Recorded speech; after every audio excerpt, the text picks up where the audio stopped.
Saya sebut saja kelompok Ba'alawi. Sekarang saya fatwakan setiap tanggal 17 Agustus wajib pasang bendera merah putih di rumah-rumah kalian. Siapa yang nyuruh? Itu fatwa Habib Ali bin Abdurrahman Al-Habsyi Kuita.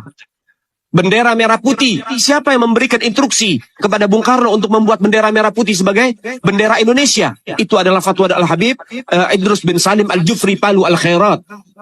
Lambang negara Garuda. Siapa yang buat? Al-Habib Asy-Syarif Hamid Al-Gadri dari Pontianak. Keluarga baginda Nabi Muhammad.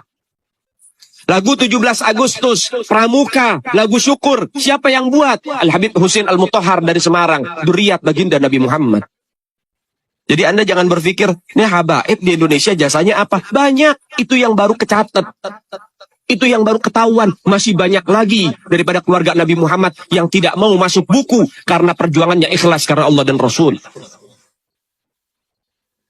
Banyak, saudara. Siapa Imam Bonjol? Semua pasti bilang pahlawan. Betul apa enggak? Imam Bonjol pahlawan Indonesia bukan? Pahlawan nasional bukan? Sekarang siapa namanya Imam Bonjol? Al-Habib Muhammad Syahabuddin. Beliau habaib dari kalangan bin Syahab. Imam Bonjol itu bin Syahab. Masih daripada kakeknya Habib Rizik, saudara sekalian. Itu keluarga daripada Nabiuna Muhammad. Keturunan Sayyiduna Muhammad. Banyak lagi dari kalangan para dzurriyyat Nabiuna Muhammad SAW yang jasanya besar di Indonesia. Tapi kita nggak ada yang tahu. Kenapa? Karena itu kami nggak cari popularitas. Kami nggak cari madah pujian. Kami nggak cari tempat kedudukan. Yang kami cari ridho Allah dan Rasulnya. Sehingga hal ini perlu diungkap, saudara sekalian. Bagaimana keluarga Nabi Muhammad jasanya besar. Dan umat ini harus dihubungkan kembali dan dieratkan kembali kepada keluarga baginda Nabi Muhammad. Assalamualaikum warahmatullahi wabarakatuh. Pemirsa di seluruh Indonesia, kembali bertemu dengan saya, Irma Suryani, fraksi Partai Nasdem, Komisi 9 DPR RI. Pemirsa, terus terang, kali ini saya akan memperbincangkan terkait dengan pengalihan atau klaim-klaim yang dilakukan oleh oknum-oknum yang menyesatkan sejarah kebangsaan Republik Indonesia dengan mengakui seluruh pahlawan-pahlawan bangsa yang berjuang merebut kemerdekaan sebagai bagian dari kelompok mereka. Saya sebut saja kelompok Ba'alawi. Terus terang, bagi saya, jika ada oknum-oknum yang mengaku-ngaku sebagai cucu Nabi, silahkan saja, sepanjang tidak menyesatkan umat. Apalagi kemudian menyesatkan sejarah perjuangan kemerdekaan bangsa Indonesia. Itu sudah perbuatan kriminal menurut saya. Karena itu menyesatkan seluruh perjuangan rakyat Indonesia dari Sabang sampai Pulau Rote. Menghina pahlawan-pahlawan pribumi, pahlawan-pahlawan bangsa kita. Saya tidak tahu sebenarnya maksudnya apa. Tetapi yang jelas ini sangat berbahaya. Kenapa?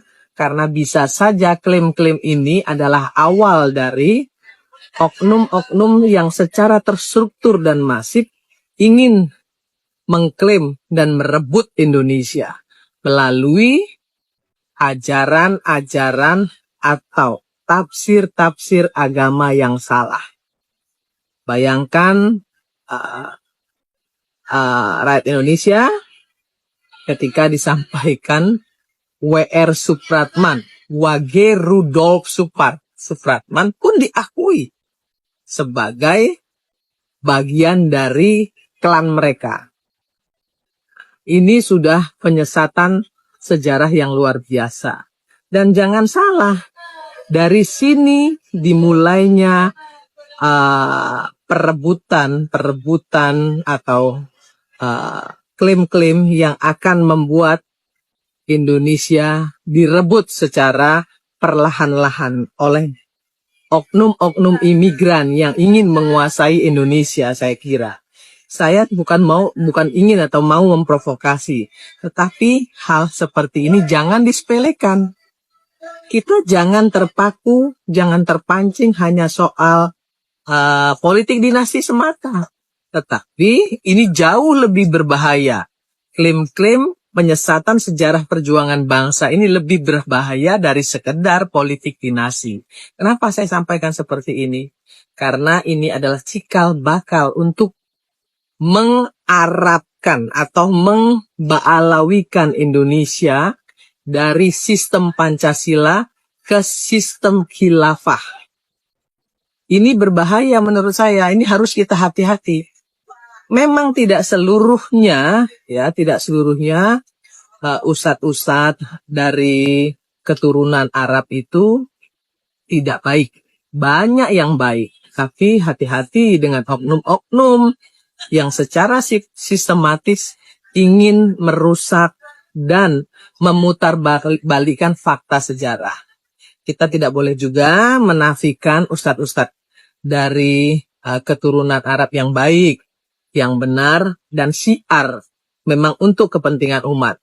Tapi kita juga tidak boleh membiarkan klaim-klaim yang akan merusak persatuan dan kesatuan bangsa Republik Indonesia yang kita cintai ini. Karena perjuangan kemerdekaan itu dari Sabang sampai Pulau Rote dilakukan oleh semua suku dan oleh semua agama yang diakui di negara ini.